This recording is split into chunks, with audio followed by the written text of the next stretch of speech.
Nah, dari kemarin kita udah bahas, ada salah satu kritikus juga ya, di bahasan kita sebelumnya, Rocky Gerung. Rocky Gerung, sekarang Rizal Ramli. Nah, ada nggak sih menurut pemikiran lu ini yang benar-benar mengkritik dengan baik dan benar? Siapa? Pak Yusuf Kalla Oke. itu mengkritik dengan benar. Hmm. Dia berbicara sesuai realita. Tidak suka, tidak. Suka ya suka, Pak Yusuf Kalla. Makanya Pak Yusuf Kalla itu setajam apapun kata-katanya orang tidak akan sakit hati. Karena apa yang dia bicarakan, ya itu yang terjadi. Pak Yusuf Kalla. Terus siapa lagi ya?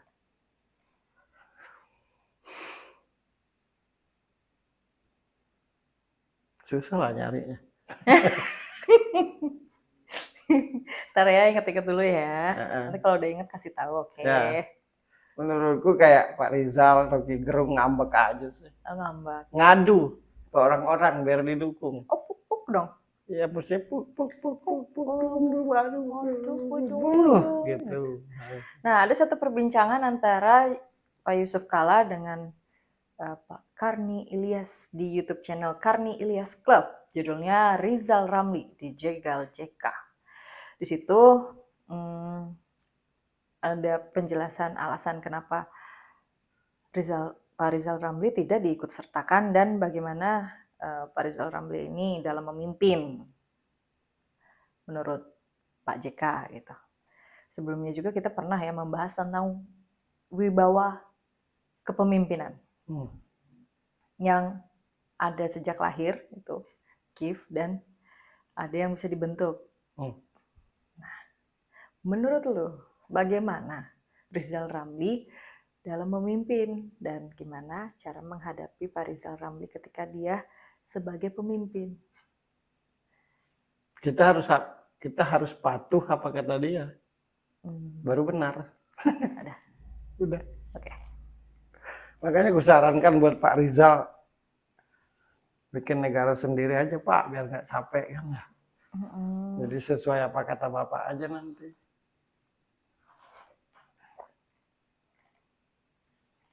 Ya karena di luar salah, di dalam salah,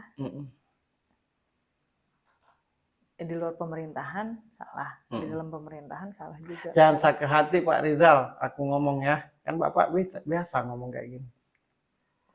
Masa Bapak sesuka perut bicara, aku bicara salah. Kan gitu. Jangan marah Pak ya.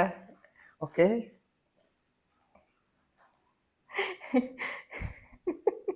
Iya, nanti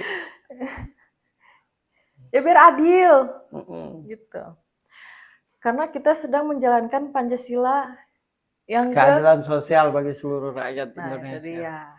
Gitu. Pokoknya di sudut pandang ini akan menjalankan Pancasila ya gitu. Dengan sebaik-baiknya ya.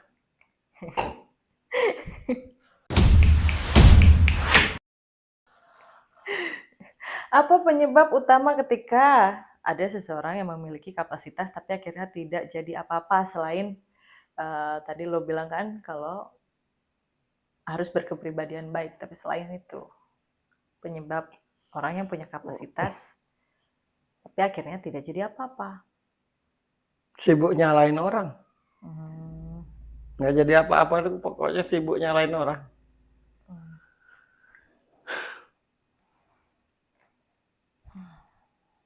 Apa senjata terampuh ketika menghadapi orang yang selalu memutarbalikkan fakta?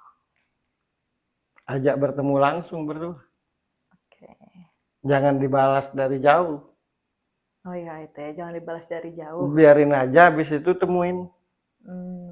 Apa mau mutuh? Usap-usap aja baunya, pasti baik kan, butuh perhatian itu. Oke. Ya ambekan Gi. Orang ambekan gimana sih? Masa lo nggak ngerti? Iya karena kan banyak yang ngambek gitu, siapa tahu menghadapi yang lain-lainnya juga ini yang nonton kan. Enggak. Ajak aja bertemu langsung. Ya, aku suka lah kalau lo bertanya-tanya gini, biar dikit ngomongnya. Ya, Boleh nggak ngerokok? boleh. Ngerokok Pak ya, jangan-jangan salah pula di mata Bapak ngerokok.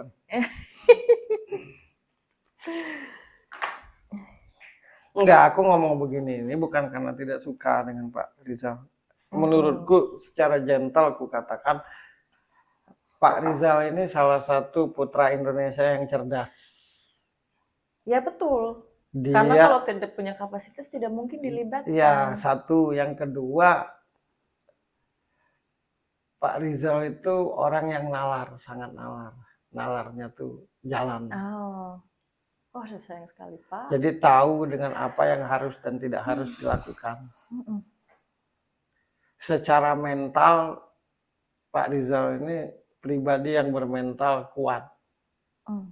Pribadi yang bermental pejuang. Pribadi yang perfect. Secara kapasitas diri sangat mumpuni.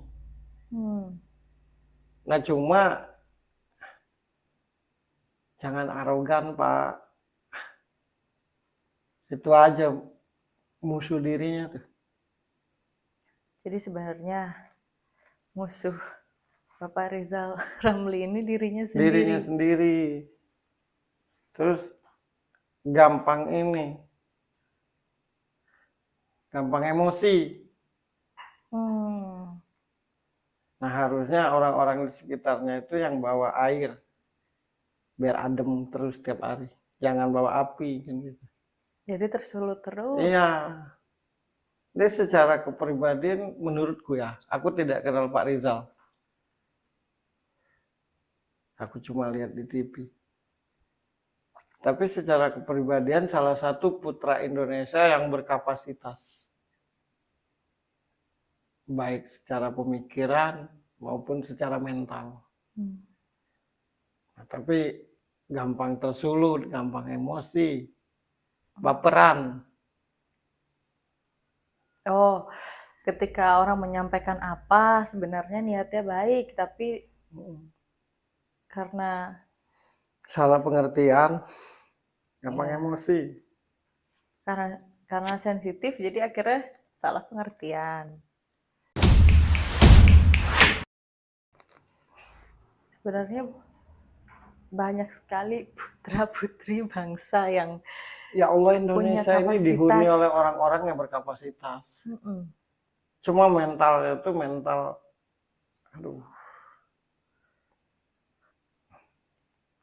mental ambekan.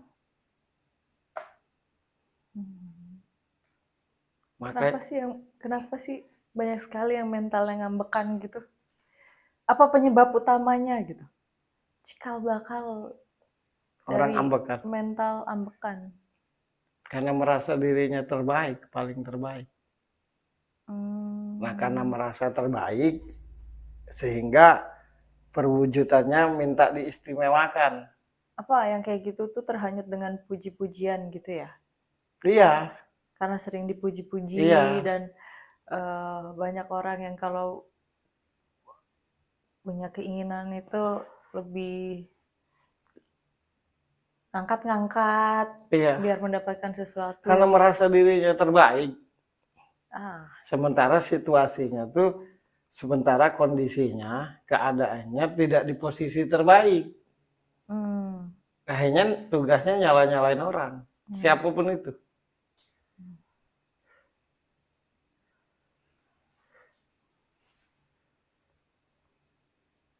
Sekali lagi, kalau orang itu mengkritiknya untuk kebaikan, mengkritiknya untuk kebenaran, mengkritiknya untuk perubahan, pasti tahu cara menempatkan kata-katanya sesuai kapasitasnya.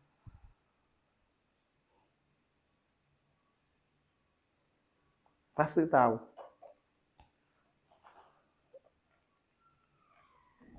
Siapapun itu yang mengkritik tuh.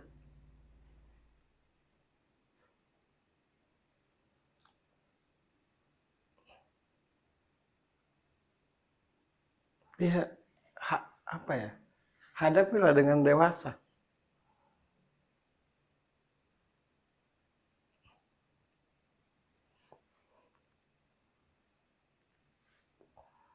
Jangan berkoar-koar. Menurut yang lo rasakan nih, mental yang berkoar-koar ini makin menjamur itu sejak adanya medsos atau memang dari dulu seperti itu? Cuma sekarang lebih kelihatan aja karena ada Orang yang medianya. berkoar-koar itu tanda dia cengeng. Hmm. Kalau dia nggak cengeng, nggak berkoar-koar. Orang yang berkoar-koar itu karena dia tidak diperhatikan. Kalau diperhatikan, diam. Kalau diistimewakan.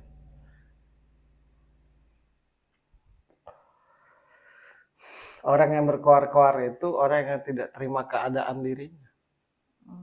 Di satu sisi dia merasa sangat hebat, di sisi lain posisinya kayak biasa aja. Orang yang berkoar-koar itu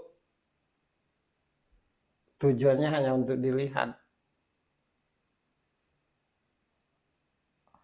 Makanya berkoar-koar. Sama aja kayak orang sedekah, disebutkan namanya. Biar dibilang baik. Kalau karena Allah itu diam-diam bersedekah, cukup Tuhan yang tahu. Biar dibilang baik.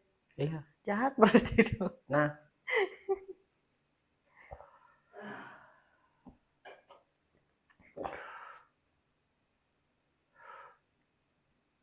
kalau memang peduli terhadap negara dengan baik dan benar, berdoa aja udah peduli. Berdoa untuk kebaikan negara ini, itu sudah tandanya peduli terhadap negara itu. Cuma kadang-kadang kata peduli terhadap negara itu senjata biar dianggap nasionalisme.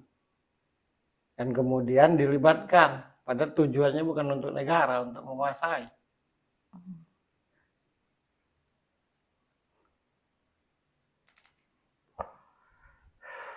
Orang yang berkoar-koar itu mayoritas karena apa yang dia lihat dan apa yang dia ucapkan tidak sesuai dengan apa yang lihat dan dia dengar, mengada-ngada.